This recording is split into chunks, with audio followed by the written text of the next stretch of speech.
ಶ್ರೀ ಗುರುಭ್ಯೋ ನಮಃ. ಗುರುಬ್ರಹ್ಮ ಗುರುರ್ವಿಷ್ಣು ಗುರುದೇವ ಮಹೇಶ್ವರ, ಗುರು ಸಾಕ್ಷಾತ್ ಪರಬ್ರಹ್ಮ, ತಸ್ಮೈ ಶ್ರೀ ಗುರವೇ ನಮಃ.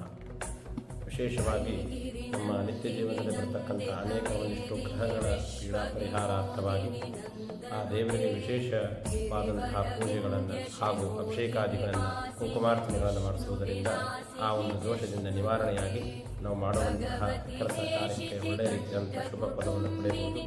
ಹಾಗಾಗಿ ಈ ಒಂದು ಕೃಷ್ಣ ಪಕ್ಷದಲ್ಲಿ ನಾವು ಇದೇ ದಿನಾಂಕ 3/1/2024 ಶನಿವಾರ ಕಾಲಾಷ್ಟಮಿ ಅಂತಕ್ಕಂತಹ ಒಂದು ತಿಥಿ ಬರ್ತಾ ಇದೆ.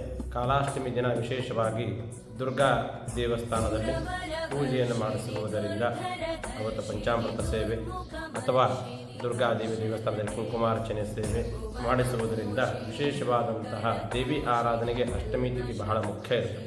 ಹಾಗಾಗಿ ಅಷ್ಟಮಿ ಪ್ರಯುಕ್ತವಾಗಿ ದುರ್ಗಾದೇವಿ ದೇವಸ್ಥಾನದಲ್ಲಿ ಕುಂಕುಮಾರ್ಚನೆ ಸೇವೆ ಮತ್ತು ಪಂಚಾಮೃತ ಸೇವೆಯನ್ನು ಕೊಡುವುದರಿಂದ ಸರ್ವತಃ ಆ ದೇವಿ ಅನುಗ್ರಹದಿಂದ ದುಃಖಮರತಿ ದುಃಖಾಹ ಅಂತ ಹೇಳ್ತಾರೆ. ಬರ್ತಕ್ಕಂಥ ಸಕಲ ದುಃಖಗಳ ಹಣ ಮಾಡತಕ್ಕಂಥ ಶಕ್ತಿ ಇರುತ್ತದೆ. ಹಾಗಾಗಿ ದೇವಿ ಪ್ರಸನ್ನತೆ ಪ್ರಾಪ್ತಿಯಾಗಲಿ ಅಂತಕ್ಕಂಥ ದೃಷ್ಟಿಯಿಂದ ಅಷ್ಟಮಿ ನಿಮಿತ್ತವಾಗಿ ದುರ್ಗಾದೇವಿ ದೇವಸ್ಥಾನದಲ್ಲಿ ವಿಶೇಷವಾದಂಥ ಪೂಜೆಯನ್ನು ಕೊಡೋದರಿಂದ ಸನ್ಮಂಗಳ ಉಂಟಾಗ್ತದೆ ಅಂತ ಹೇಳ್ತೀವಿ. ಜೈ ದುರ್ಗಾ ಮಾತಾ.